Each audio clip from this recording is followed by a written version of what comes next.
Novel تیرے عشق کا آنچل از ام آسماں سعید۔ بلا شبہ اس دنیا میں بہت سے ملک ہیں اور بہت سی جگہیں ہوں گی اور ان میں بہت سے لوگ ہوں گے، لیکن ان سب میں ہمیشہ ایک شخص ایسا ضرور ہوتا ہے جو آپ کے مطابق ہوتا ہے، جس سے آپ کی سوچ ملتی ہے، جو آپ کے دل میں اتر جاتا ہے اور آپ کی زندگی کا محور بن جاتا ہے، اور پھر وہ آپ کی روح کا ضامن بن کر آپ کو محبت کا سایہ دیتا ہے۔ لیکن مسئلہ تب آتا ہے جب ہم 22 کروڑ کی آبادی میں ایسے انسان کو ڈھونڈ نہیں پاتے، اور شاید اسے ڈھونڈنا مشکل بھی ہوتا ہے، اور پھر کسی پر اعتبار کرنا اور مشکل ہو جاتا ہے۔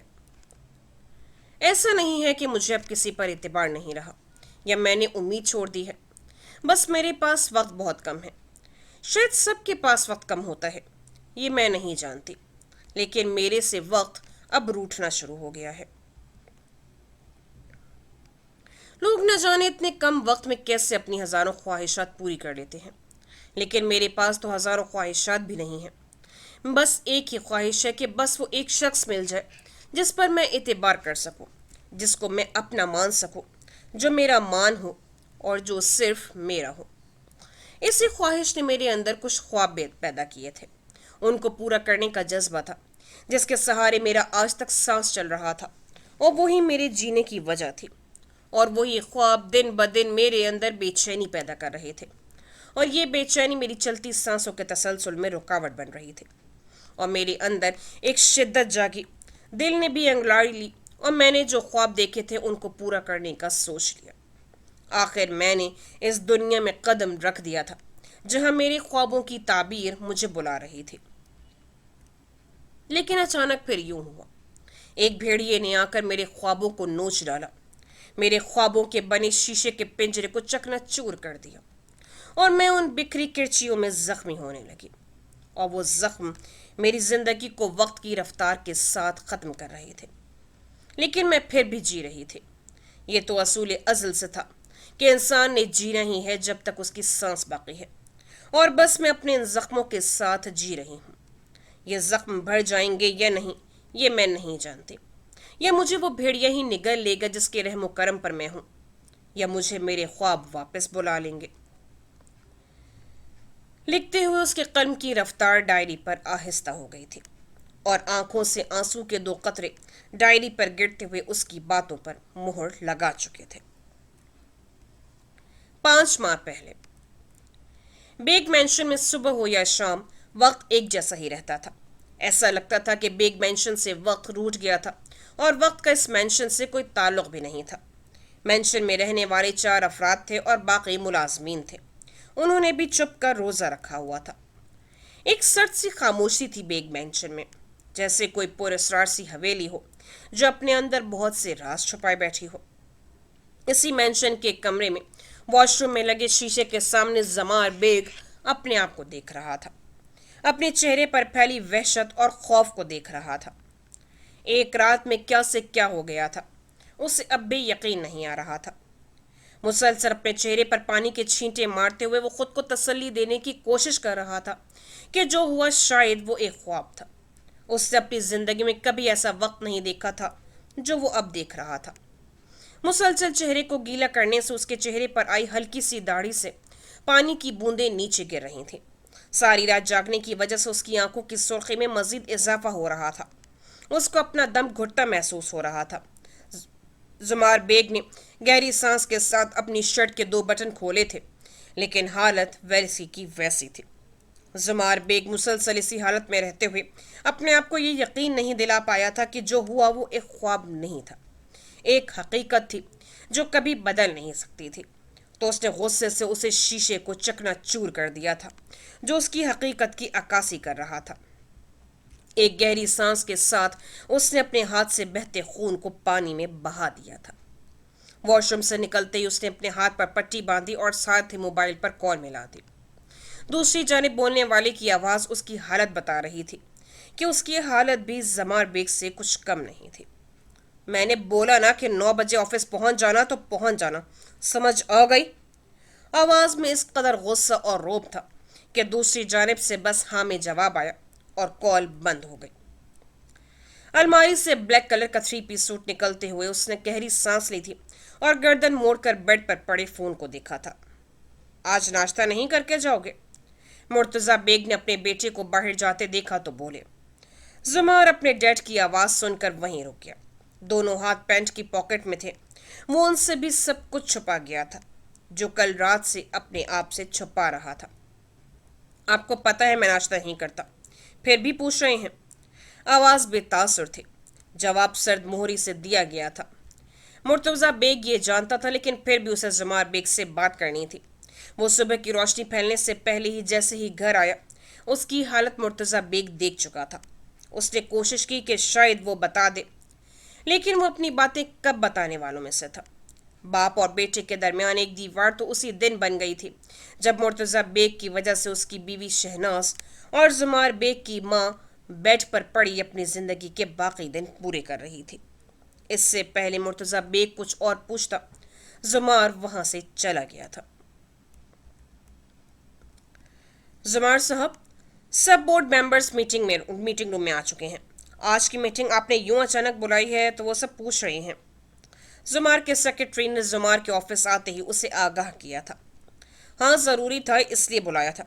تم جانتے ہو کہ ہمیں مزید انویسٹمنٹ کی ضرورت تھی اگلے پروجیکٹ کے لیے، تو اس لیے آج ایک نیو انویسٹر آ رہا ہے ہی، یہ اس کی فائل ہے، اس میں ساری تفصیلات ہیں۔ اس کے مطابق تمام ڈاکیومنٹس تیار کر دو اور تمام ممبرز کو بھی بتا دو۔ زمار بیگ نے سیکرٹری کی طرف فائل کرتے ہوئے کہا۔ جی زمار صاحب، میں ابھی تیار کر دیتا ہوں۔ سیکرٹری فہد یہ کہتے ہوئے کمرے سے باہر چلا گیا تھا۔ فہد کے جاتے ہی زمار نے کلائی پر باندھی گھڑی کو دیکھا جہاں ابھی 9 بجنے میں 10 منٹ باقی تھے۔ ٹائم دیکھتے ہوئے زمار نے کرسی کی بیک سے ٹیک لگائی تھی۔ اپنی جلتی آنکھوں کی پوروں کو سکون دینے کے لیے اس نے جیسے آنکھیں بند کی، کمرے کا دروازہ کھولا۔ پاؤں کی آہٹ سن کر زمار نے دروازے کی طرف دیکھا۔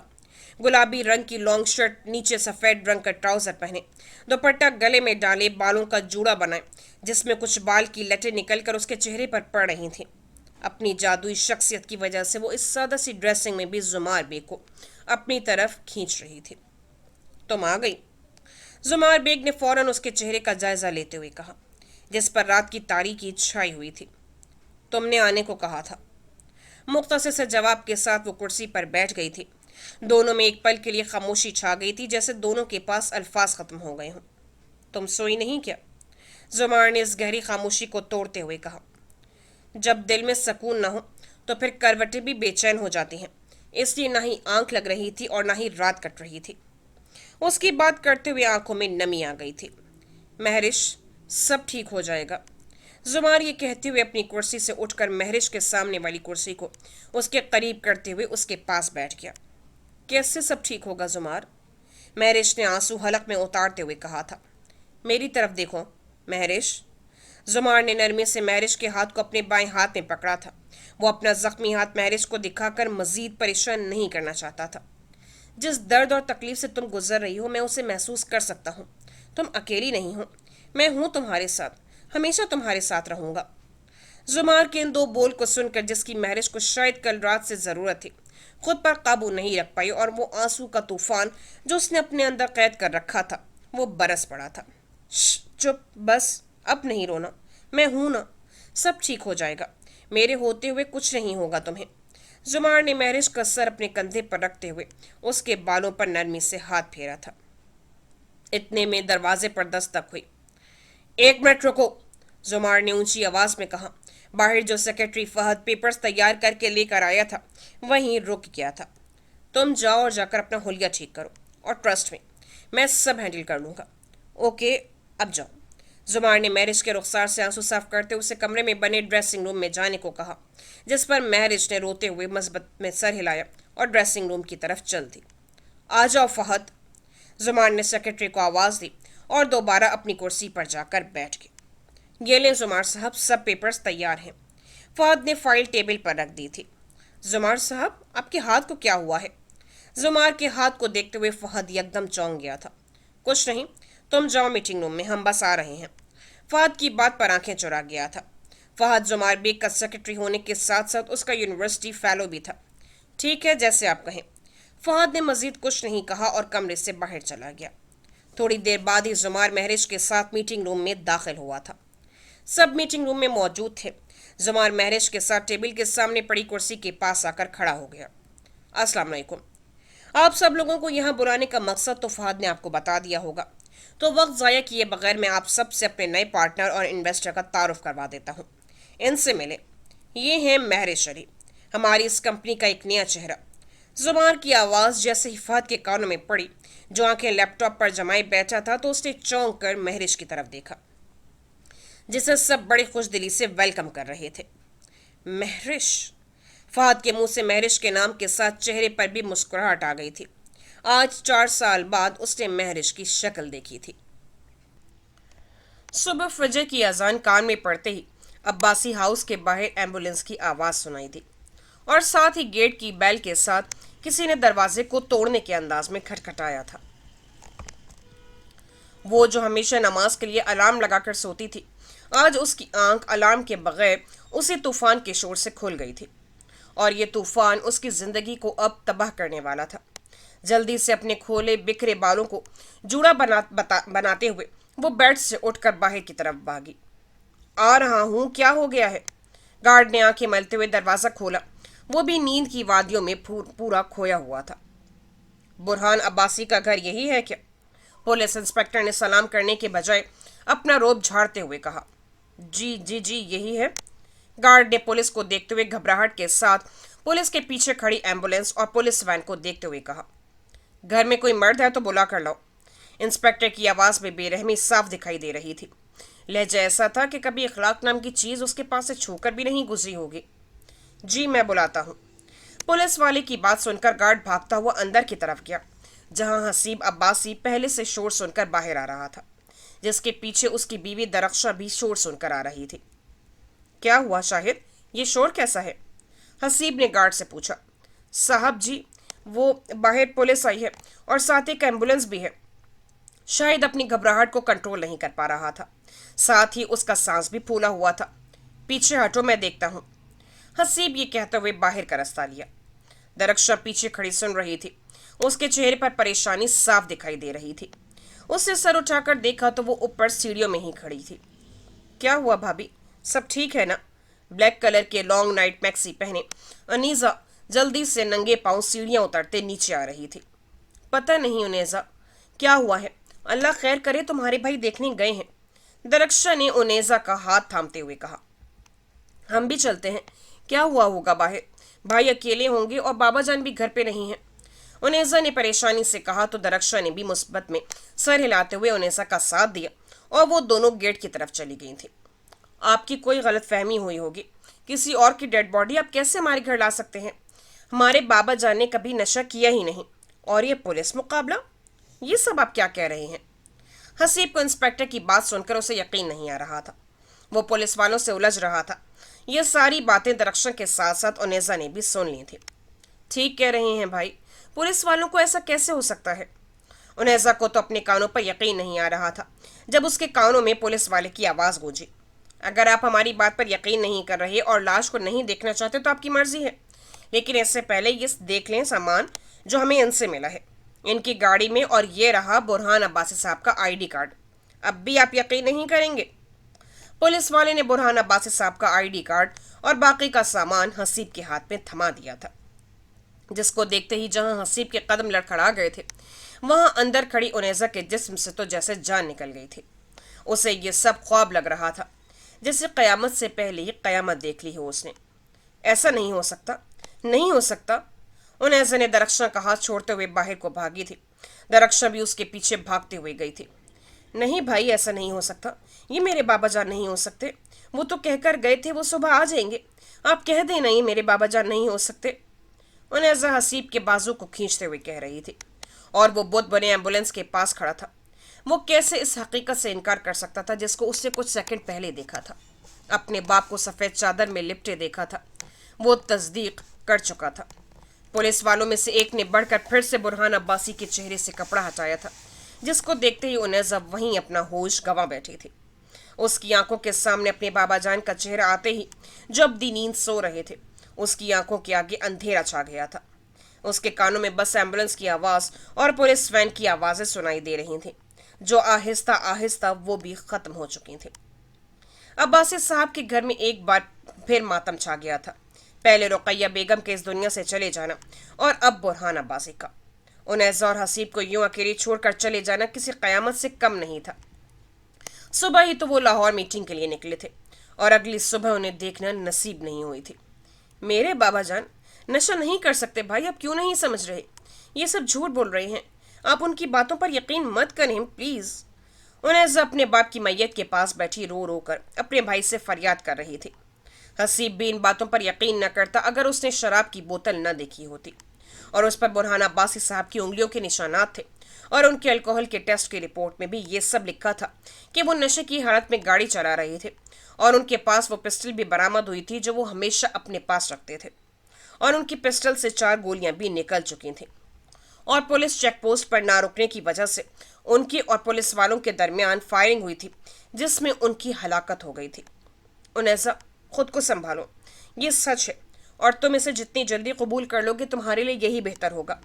हसीब ने उनैसा के सर पर प्यार से हाथ फेरते हुए दरख्शन को इशारा किया कि वो उनैसा को संभाल ले। नहीं नहीं, मैं कभी इस झूठ को तस्लीम नहीं करूंगी। मेरे बाबा जान ऐसे नहीं हैं, मैं उनकी बेगुनाही की गवाही देती हूँ। प्लीज आप उन लोगों की बातों पर यकीन ना करें भाई, आपको बाबा जान पर क्या यकीन नहीं था? उनैसा की बात पर हसीब की आंखों में नमी आ गई थी। वो जो सुबह से अपने आंसू कंट्रोल करके बैठा था, उनैसा की बातों पर वो आंसू उसकी आंखों से बाहर निकल आए थे। उसने फौरन उनैसा को अपने सीने से लगाते हुए अपने आंसू छुपा लिए थे। अल्लाह की यही रजा थी उनैसा, हमारे बाबा जानी ने ऐसा ही जाना था। हम कुछ नहीं कर सकते। आखिरी बार देख लो इनको, बस ये जाने वाले हैं, हमेशा के लिए हमसे बहुत दूर चले जाएंगे, माँ के पास। ये वक्त इन बातों का नहीं है, बाबा जान को देख लो। हसीब ने सीने से लगी उनैसा को अपनी बाहों की आगोश में लेते हुए हौसला दे रहा था, लेकिन वो खुद भी अंदर से टूट चुका था। सुबह से तो बुरहान अब्बासी साहब सुबह ही तो बुरहान अब्बासी साहब अपने आने वाले पोते की खबर सुनकर खुशी से निढाल हो रहे थे, और घर में हर तरफ खुशी ही खुशी छा गई थी, और बुरहान अब्बासी के चेहरे पर मुस्कुराहट फैली हुई थी। लाहौर से वापसी पर वो एक तकरीब का एहतमाम करेंगे, ये उन्होंने हसीब को कहा था और उससे अपने सीने से लगाया था। ये सब देखते हुए उनैसा भी पीछे नहीं रह सकी थी, और उसने आगे बढ़कर अपने बाबा जान और भाई पर अपनी बाहों का हिसार बनाया था। सोफे पर बैठी दरख्शा इन सबको प्यार करता देखकर खुश हो रही थी। कितने खुश थे बुरहान साहब। रुकैया बेगम के मरने के 3 साल बाद उनके चेहरे पर इतनी खुशी देखी थी। सबने, और ये सब नहीं जानते थे कि ये खुशी बस कुछ पल के लिए थी, जिसको बुरहान अब्बासी अपने साथ ही ले गए थे। हमारा पहला विंटर फेस्टिवल दुबई में होगा, हमने सारी तैयारी कर ली है, विंटर कलेक्शन रेडी है, बस आपने डेट फाइनल करनी है। फहद ने मीटिंग खत्म होते ही जुमार को आगे की प्लानिंग बताते हुए कहा। ठीक है, ऐसा करो कि अगले हफ्ते की डेट रख दो, लेकिन सब काम अच्छे से होने चाहिए, जुमार ने फाइल बंद करते हुए कहा, जिस पर फहद ने मुस्बत में सर हिलाया था। अब क्योंकि सारी काम की बातें खत्म हो गई हैं तो क्या जुमार साहब मैं अब थोड़ा अपनी ड्यूटी से हट जाऊं? फहद ने अपने कोट का बटन खोलते हुए महरिश की तरफ इशारा करते हुए कुर्सी पर बैठ गया था। तुम नहीं सुधरोगे, जुमार ने चेहरे पर मुस्कुराहट लाते हुए कहा। महरिश सर झुकाए अपने नाखूनों पर लगी नील पॉलिश उतार रही थी।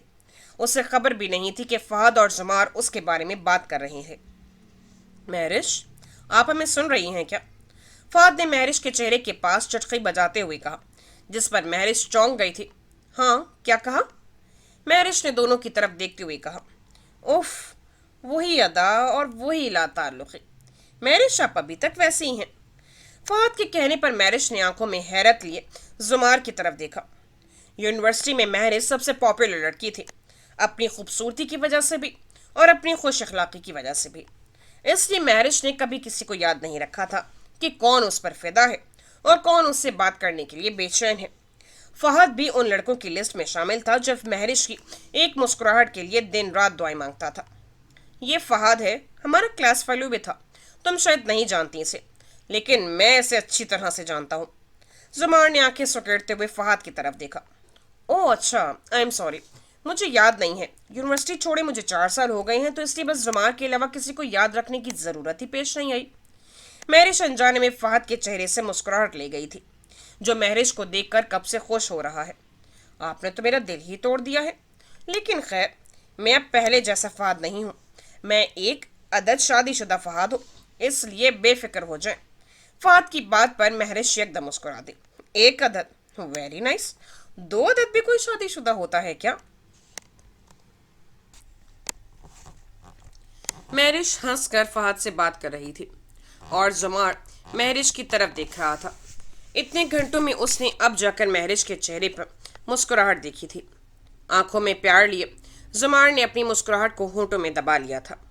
بس اب بہت ہو گئی باتیں، جاؤ کام کرو، اور ہاں، ایسا کرو کہ ہم دونوں کو پرسوں کی ٹکٹ بک کروا دو، ہم ایک دن پہلے جائیں گے۔ زمار نے یہ کہتے ہوئے مہرش کی طرف دیکھا جس کے چہرے پر اب سکون تھا۔ ٹھیک ہے زمار صاحب، جو آپ کا حکم۔ فہد یہ کہتے ہوئے کمرے سے نکل گیا تھا۔ برا تو نہیں لگا جو میں نے ایک دن پہلے کا پلان بنا لیا یوں اچانک؟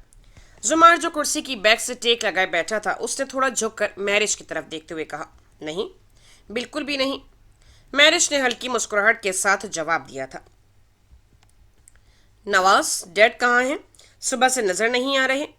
شہریار بیگ، مرتضی بیگ کا چھوٹا بیٹا، یونیورسٹی سے گھر آتے ہی اس نے گھر کے خاص ملازم سے پوچھا۔ شہریار صاحب، وہ اپنے کسی قریبی دوست کے گھر گئے ہیں، کافی پریشانی میں تھے، میں نے پوچھا تو انہوں نے کچھ نہیں بتایا۔ نواز نے ہاتھ باندھے کھڑے ہو کر نہایت ادب سے کہا۔ بیگ مینشن کے سارے ملازمین کا انداز گفتگو ہی ایسا تھا۔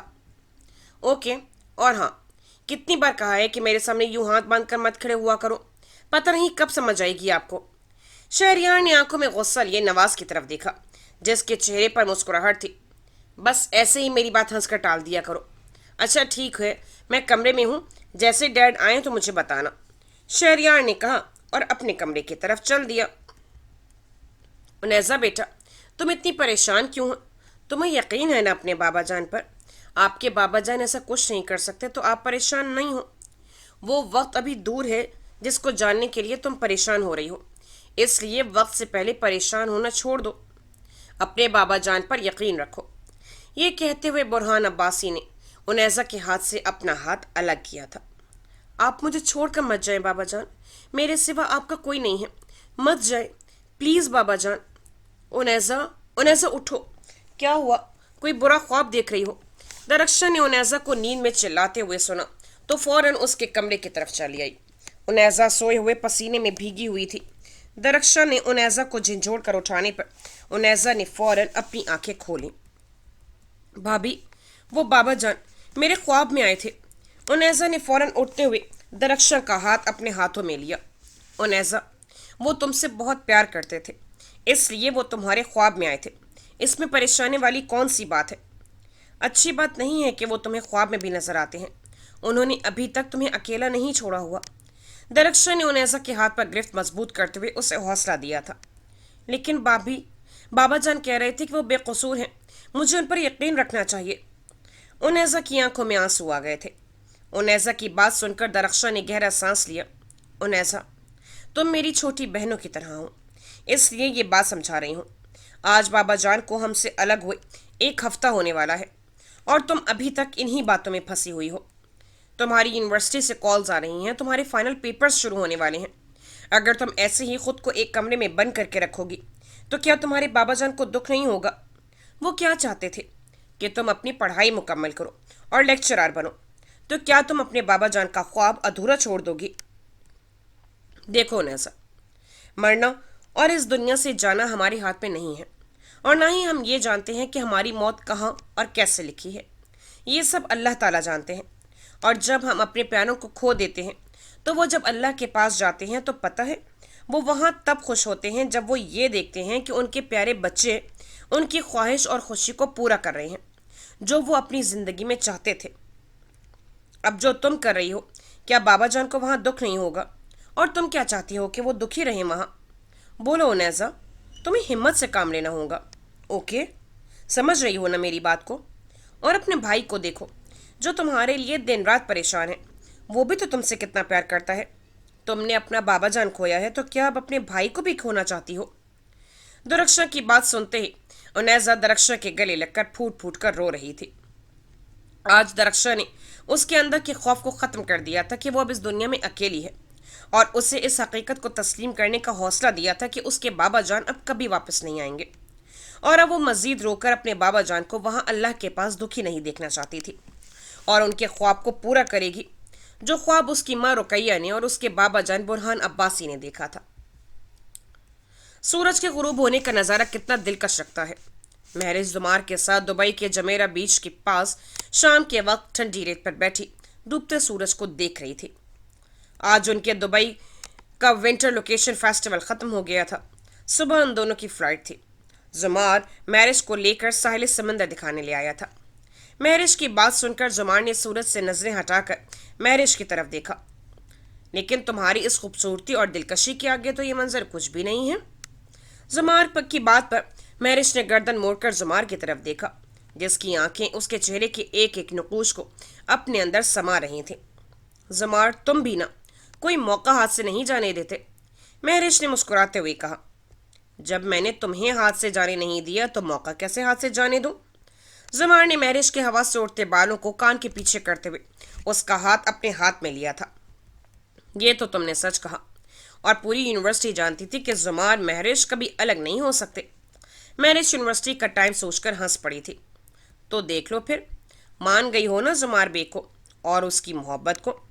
میں نے جب یونیورسٹی میں پہلی بار تمہیں دیکھا تھا تو تبھی سوچ لیا تھا کہ تمہیں اپنی لور بنا کر ہی رہوں گا۔ تو دیکھو، آج تم میرے پاس ہو اور بس میری ہو۔ زمار کی بات پر مہرش جو پہلے مسکرا رہی تھی، اس کی مسکراہٹ یکدم چہرے سے غائب ہو گئی تھی۔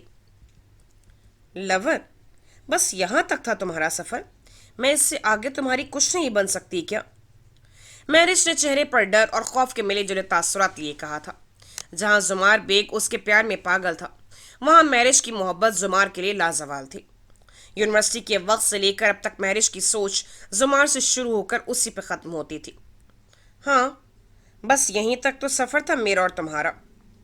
مہرش کی بات سن کر زمار نے آنکھیں سکڑتے ہوئے کہا۔ اچھا، مجھے نہیں پتا تھا۔ زمار کی بات مہرش کے دل پر ایسی لگی جیسے کسی نے اس کا دل چیر دیا ہو۔ مہرش کو اپنا وجود سرد ہوتا محسوس ہو رہا تھا، جیسے اس کی سانس ابھی بند ہو جائے گی۔ اس سے بات کرتے ہوئے اپنے ہونٹ کو دانتوں تلے دبا رہا تھا، اور یہ اس کی شروع سے عادت تھی۔ جب وہ کچھ کہہ نہیں پاتی تھی، اپنے جذبات کو اپنے ہی اندر روک لیتی تھی، تب وہ اپنے ہونٹوں کو اپنے ہی دانتوں تلے دبا کر کاٹنا شروع کر دیتی تھی۔ مہرش کی اس عادت سے زمار بخوبی واقف تھا، بلکہ وہ مہرش کی ایک ایک عادت کو جانتا تھا، اور بنا کچھ سنے وہ مہرش کے دل کی بات جان لیتا تھا۔ کیا ہوا؟ چپ کیوں کر گئی ہو؟ میں نے کچھ غلط تو نہیں کہا؟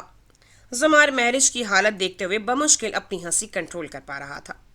ہمارا سفر ایک لور کے طور پر اتنا ہی تھا۔ اب تمہیں میں حق دینے جا رہا ہوں، جس پر تمہاری اور میری زندگی مکمل ہو جائے گی۔ میں ہمیشہ کے لیے تمہاری قید میں چلا جاؤں گا، جس سے میں کبھی بے رہائی کا سوچنا بھی نہیں چاہتا۔ تو کیا مہرش علی، آپ مہرش علی سے مہرش بیگ بننا پسند کریں گی؟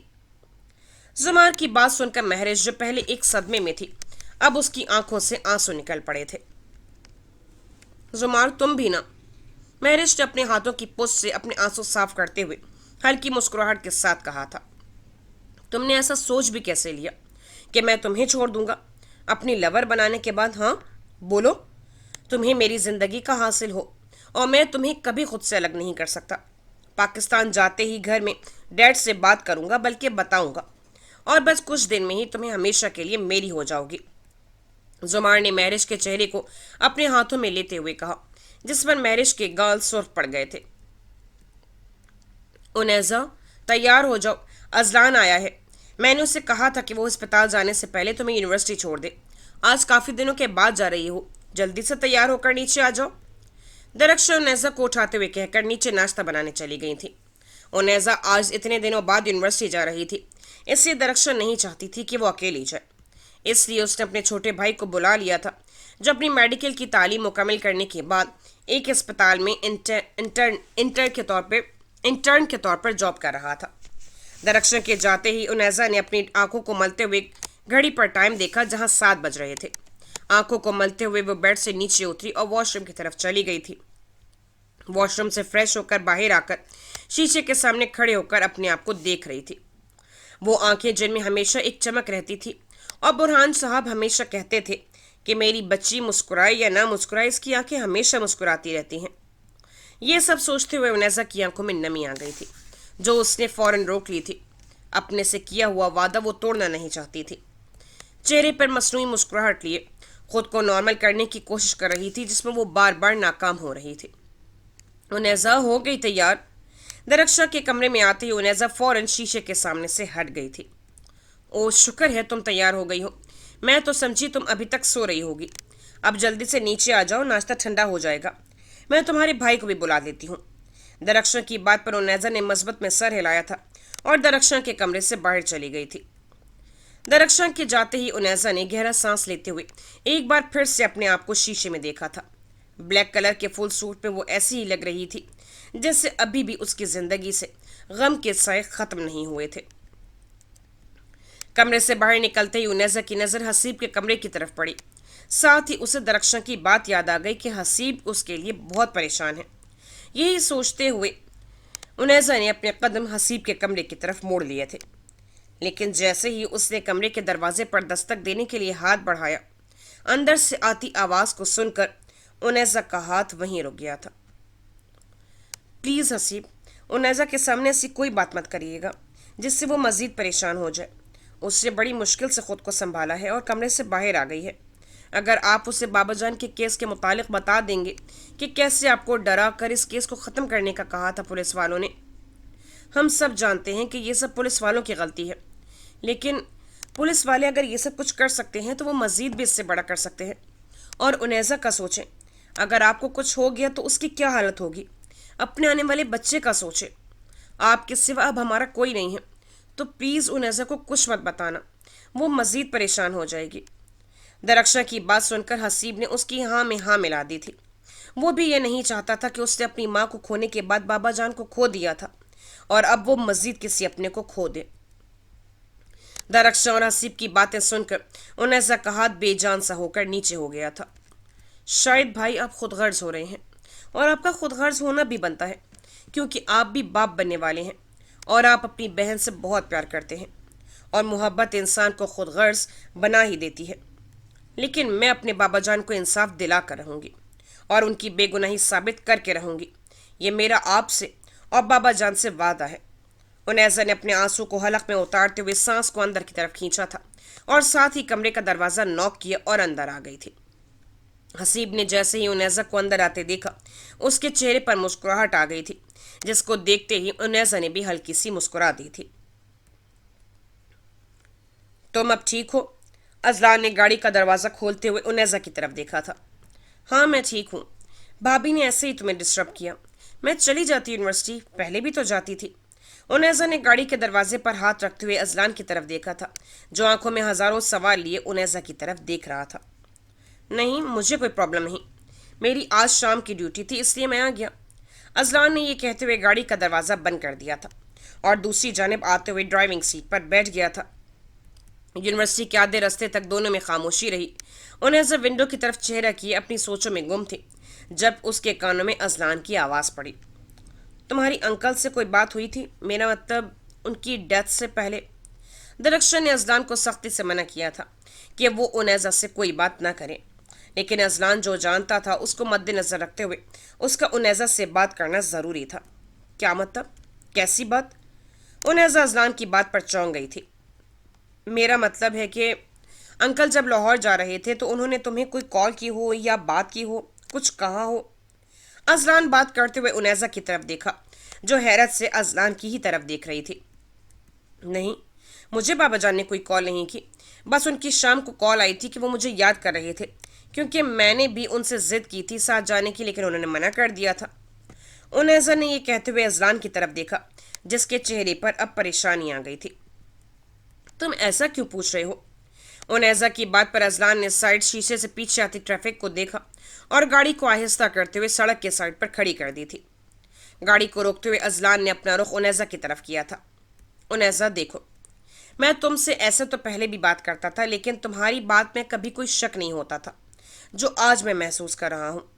कुछ देर के लिए हालात बदल गए थे और जो नहीं होना चाहिए था वो हो गया था, लेकिन मैं वही अजलान हूँ जिससे तुम पहले भी अपनी बातें शेयर करती थी। मैं तुम्हारी भाभी का भाई बाद में हूँ, पहले तुम्हारा कज़न हूँ, खाला का बेटा हूँ।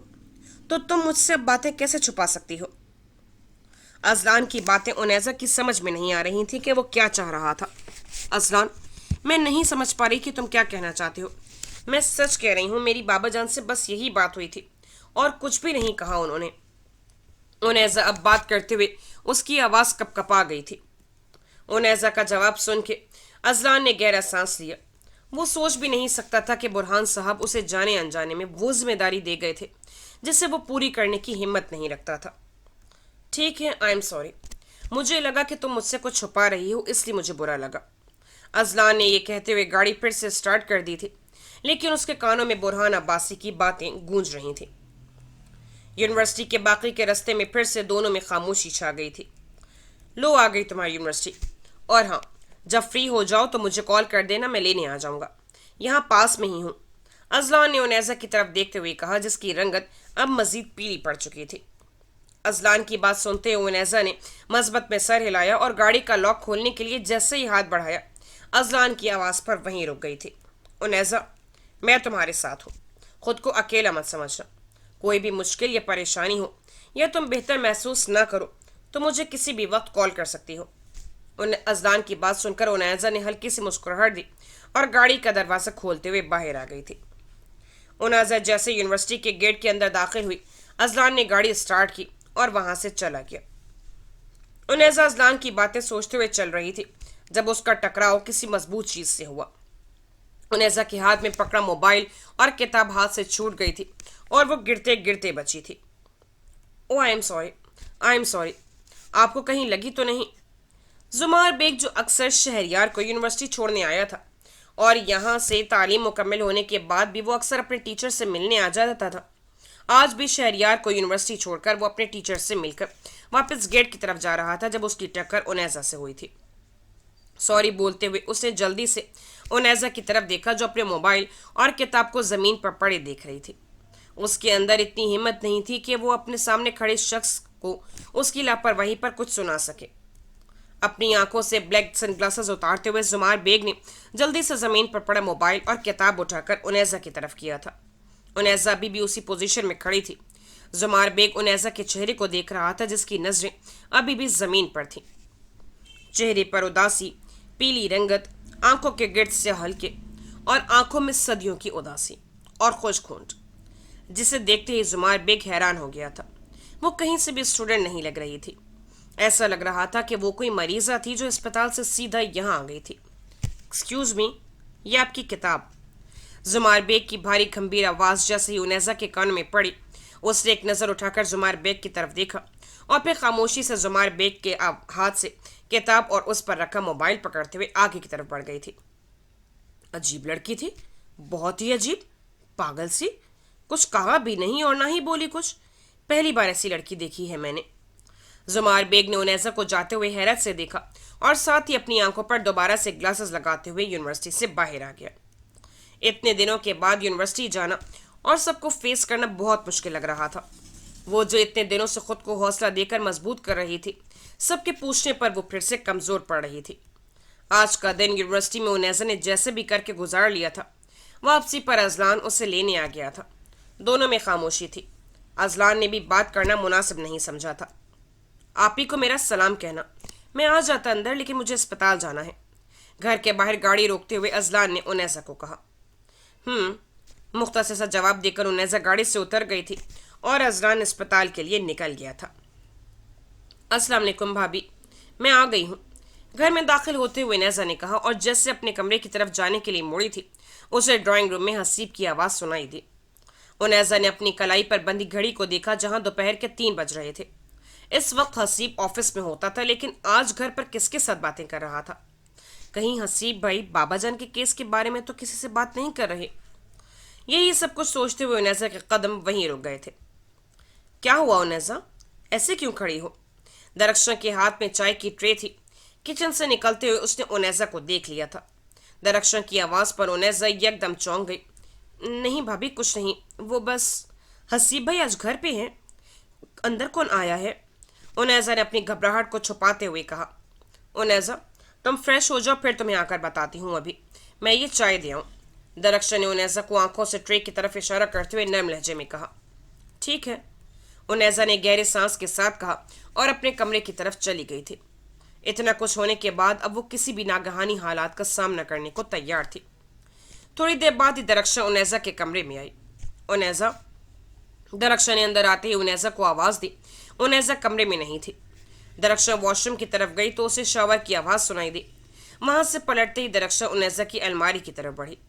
इतनी देर में उनैजा वॉशरूम से बाहर आ गई थी। क्या हुआ भाभी, सब ठीक है ना? उनैजा ने अपनी अलमारी की तरफ देखते हुए कहा, जिससे दरख्शन उसके लिए कपड़े निकाल रही थी। हाँ उनैजा, सब ठीक है। तुम जल्दी से ये सूट पहनो और मेरे साथ नीचे चलो। दरख्शन ने हल्का जामनी कलर का सूट उनैजा की तरफ करते हुए कहा। लेकिन भाभी वो क्यों? क्या हुआ है, मुझे तो बताएं। उनैजा ने सूट पकड़ते हुए कहा। उनैजा, तुम्हें याद होगा कि पिछले माह तुम्हारे बाबा जान के एक दोस्त आए थे जिनसे तुम मिली थी। आया याद क्या? वो तुमसे मिलने आए हैं। दरख्शन अंदर की बात छुपा गई थी। ओह हाँ, वो याद है मुझे, बहुत अच्छे हैं वो। ठीक है, मैं आती हूँ। लेकिन इन कपड़ों में क्या है? उनैजा ने कहते हुए अपने पहने हुए लिबास की तरफ इशारा किया। कुछ नहीं है इन कपड़ों में, बस मैं चाहती हूँ तुम ये पहन लो। दरख्शन की बात पर उनैजा ने मजीद कुछ नहीं कहा। मुस्बत में सर हिलाया और कपड़े तब्दील करने दोबारा वॉशरूम की तरफ चली गई थी। दरख्शन बेताबी से उनैजा का इंतजार कर रही थी। जैसे उनैजा बाहर आई वो दरख्शन को देखकर फिर से चौंक गई थी। उसे लगा था कि दरख्शन चली गई होगी, लेकिन वो कमरे में ही थी। दरख्शन पर एक नजर डालते हुए बगैर कुछ कहे उनैजा शीशे के सामने खड़े होते हुए अपने बालों को सेट किया और सर पर दुपट्टा सेट करते हुए दरख्शन की तरफ मुड़ी। चले भाभी। उनैजा के कहने पर वो दोनों कमरे से निकल गई थीं। अस्सलाम वालेकुम मुर्तज़ा अंकल। ड्राइंग रूम में दाखिल होते ही उनैजा ने मुर्तज़ा बेग को सलाम किया। वालेकुम अस्सलाम। आओ मेरी बच्ची, मेरे पास आकर बैठो। मुर्तज़ा बेग ने प्यार भरे लहजे से उनैजा को अपने पास बैठने का कहा। मुझे बहुत अफसोस हुआ था सुनकर बुरहान साहब के बारे में। मुझे अभी तक यकीन नहीं आ रहा। हम 10 साल से एक दूसरे को जानते हैं, बिजनेस के हवाले से। बहुत अच्छे इंसान थे वो। मैं आया था जब बुरहान साहब की नमाज जनाजा थी, लेकिन मेरे अंदर इतनी हिम्मत नहीं हुई कि मैं तुम्हारा सामना कर सकूं। मुर्तज़ा बेग ने उनैजा के सर पर प्यार देते हुए कहा, जिस पर उनैजा की आंखों में नमी आ गई थी। मुर्तज़ा बेग की बातें सुनकर उनैजा को एक बार फिर अपने बाबा जान की याद आ गई थी। मुर्तज़ा बेग की बात पर उनैजा कुछ नहीं बोली। हसीब बेटा, मैं बस ये कहने आया था कि अब मेरी अमानत मुझे दे दो। अब उनैजा मेरी और मेरी फैमिली की जिम्मेदारी है। मुर्तज़ा बेग की बात सुनकर उनैजा, जो सर झुकाए बैठी थी, उसने फौरन अपना सर उठाकर अपने भाई हसीब और दरख्शन की तरफ देखा था। उनैजा, बाबा जान ने तुम्हारा रिश्ता मुर्तज़ा अंकल के बेटे से तय कर दिया था जिस दिन मुर्तज़ा अंकल आए थे। बाबा जान बस ये चाहते थे कि तुम एग्जाम्स दे दो, फिर तुम्हें बता देंगे और तुम दोनों की मंगनी कर देंगे। हसीब की बात सुनकर उनैजा की आंखें फटी की फटी रह गई। उसके जहनो गुमान में भी नहीं था कि उस दिन जब मुर्तज़ा बेग उस पर इतनी मोहब्बत निछावर कर रहे थे, उसके बाबा जान के सामने उसकी कोई और वजह नहीं थी। वो तो उसकी ज़िंदगी का फैसला कर चुके थे, उस ज़िंदगी का जिस पर उसका अपना हक था और उसको खबर तक नहीं थी। हसीब की बात सुनकर उनैजा फौरन वहां से उठकर ड्राइंग रूम से बाहर निकल आई थी। बाहर आते ही उससे अपना सांस अंदर की तरफ खींचा था। क्या मेरे लिए ये घर तंग पड़ गया है जो मुझे अब यहाँ रहने की भी कोई इजाज़त नहीं दे रहा? और बाबा जान ने कब ये फैसला किया था? वो तो हर बात मुझसे पूछकर करते थे। दिल में हजार शिकवे लिए उनैजा भागती हुई सीढ़ियां चढ़ते हुए अपने कमरे में चली गई थी। थोड़ी देर बाद ही उसके कमरे के दरवाजे पर दस्तक हुई। वो औंधे मुंह बेड पर लेटी हुई थी जब कमरे का दरवाजा खोला। दरख्शन पहले अंदर आई, उसके पीछे हसीब था। उन दोनों को देखकर उनैजा फौरन उठकर बैठ गई थी। हसीब ने दरख्शन को आंखों से इशारा करते हुए बाहर जाने का कहा। दरख्शन ने एक नज़र उनैजा पर डाली और कमरे से बाहर आ गई थी। तबीयत ठीक है तुम्हारी? हसीब उनैजा के पास ही बेड के किनारे पर बैठ गया था। जी मैं ठीक हूँ, उनैजा ने मुख्तसर सा जवाब देते हुए कहा। अगर तुम्हें शादी नहीं करनी तो कोई मसला नहीं है, मैं इनकार कर दूंगा, क्योंकि मुझे तुम्हारी खुशी ज़्यादा अजीज़ है। हसीब ने उनैजा का हाथ अपना हाथ पर रखते हुए कहा, जिस पर उनैजा खामोश रही। मुझसे बाबा जान ने बात की थी, लेकिन तब मुझे भी अंदाज़ा नहीं था कि वो तुम्हारा रिश्ता ही फाइनल कर देंगे। मुर्तज़ा साहब ने बाबा जान के मैसेजेस भी दिखाए हैं मुझे, इसलिए मैं कुछ नहीं कह पाया उनको, क्योंकि आज तक बाबा जान ने हमारे लिए जो सोचा वही हमारे लिए बेहतर था। मुझे लगा कि बाबा जान ने तुम्हारी शादी अगर मुर्तज़ा साहब के बेटे से तय करने का सोचा था तो उन्होंने कुछ बेहतर ही देखा होगा।